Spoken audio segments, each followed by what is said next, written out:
big hair transformation right here. This was some highlights done during quarantine when salons were locked down, so it's a bit of a color correction. I'm going to show you guys how I get in there and reblend everything out. This is primarily the most basic sectioning that I do, parted off the way she parts her hair. And I start off in the back, weaving out her hairline. That's going to be the first foil that I'm always going to put into place. The second section above the first foil, I'm going to do a thin baby light weave and I'm going to tease it. This is going to allow the outer edges to kind of cascade from being bolder highlight to a little bit more blended away from the root. So you're always going to do about 2 foils bordering each side of the hairline, and you're going to weave out the second foil and tease, so that way it creates a transitional back-to-back highlight. Then you're going to wrap that up and proceed to the middle section. As you can see, as I'm weaving her hair, I'm pulling the hairs out of her hairline rather than slicing and weaving from the slice.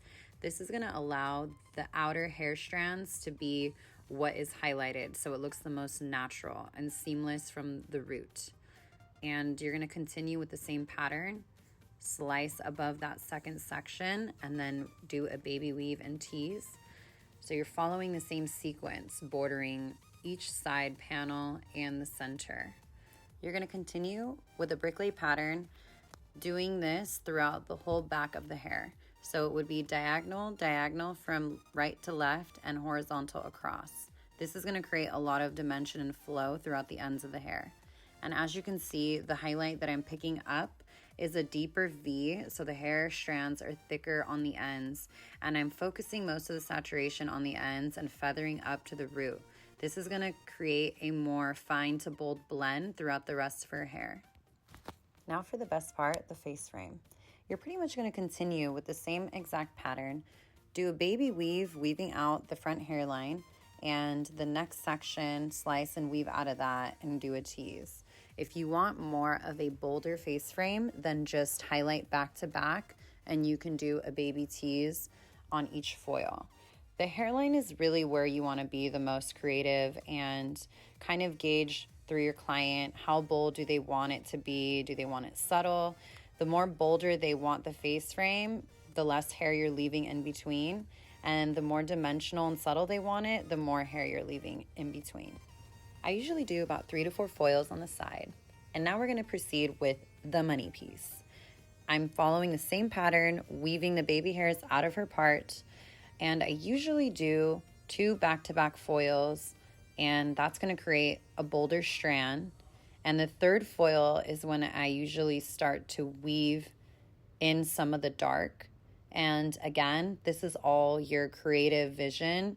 If you want a bolder money piece, you can do 3 foils back to back and then start weaving in some dark. It's all optional. So in this case, I did 2 foils back to back and then started weaving in the rest of her hair. This is also the order that I like to highlight. I start in the back, finish that, and then do the face frame, then proceed to the side sections. So the side section, same pattern as the back, deep weaves, doing a lot of teasing from the root and then saturating on the ends and feathering up to the top. That's going to create fine to bold blend of highlight throughout her hair. And this is optional. It depends on what look you're going for. I wanted more bold, bright pieces to kind of continue with her face frame. So I pulled some of the hair in between her foils towards her face, and I teased it a lot at the root, so it's kind of like a thinner section on the ends, and you're saturating on the bottom and feathering in a diagonal angle that continues with the face frame. These are the toners that I am using for her color melt, starting with the darkest being the root shadow, the middle tone, and the ends being the lightest. This is how I apply the root shadow. You're going to go ahead and use a thin bristle brush that's going to allow you to have a lot of flexibility. Press gently onto the root and kind of create like a C motion where you're pressing and curving out away from the head. This is going to allow you to have a lot more accuracy on your application so that you don't have any bleeders or splotchiness from the dark color touching the middle tone where you definitely don't want it. So here I'm using a 5NA root shadow. This is one of my favorites to create a really nice cool tone brown. And in this situation, I'm using a root, a mid-tone, and a lighter tone throughout the ends. For the middle, I'm using a level 7. It's a great in-between shade to transition.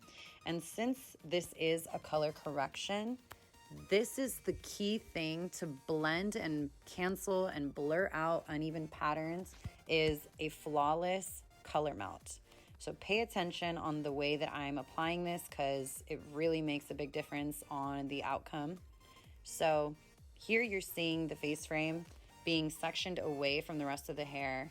And as you can see, the way that I apply, it's a very intricate direction of pressing from the root and away, and the middle tone is always brought down lower, and we're continuing with a brighter blend from the root and cascading darker from the middle in an angle.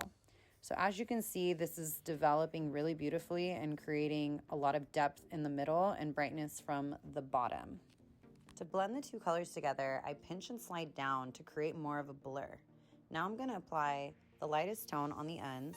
Whenever you're doing this, you want to make sure that you do not bring the root color down to the bottom, as it'll make it darker. And I always tone the face frame last, so it could be the brightest, boldest piece of the blend. And now for the final results, here's a little recap of what it looked like before. And voila, you can see how beautifully blended her hair is. And look how great that face frame looks with that nice pop of blonde.